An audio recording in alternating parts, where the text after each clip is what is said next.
ألف مليون مبروك، مليار مبروك، مبروك لمصر، مبروك لشعب مصر، مبروك لأكثر من 100 مليون مصري وعربي، مبروك لمصر. النهارده مصر كلها سعيدة، مصر كلها سعيدة. الإنجاز اللي تم النهارده، إحنا لنا 90 سنة بنحلم إن إحنا نفوز في مباراة واحدة.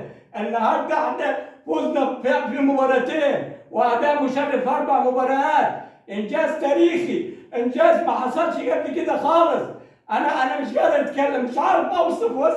انا مش عارف اوصف ازاي الاحساس لهؤلاء اللاعبين اللي ادخلوها على الشعب المصري. مليون مبروك. ايه العظمه دي؟ إيه احنا هنقابل الارجنتين؟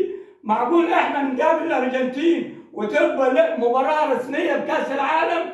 شكرا يا رب، شكرا يا رب، شكرا لك. 100 مليون في ضربات الجزاء حاطين يدهم على قلبهم، لكن الحمد لله الحمد لله الحمد لله نصر مصر كما نصر المغرب. أهدي هذا الفوز لكل الشعب المصري وكل الشعب العربي. احنا النهارده مصر النهارده مش هتتاب، مصر بسعادة تامة، مصر بسعادة تامة.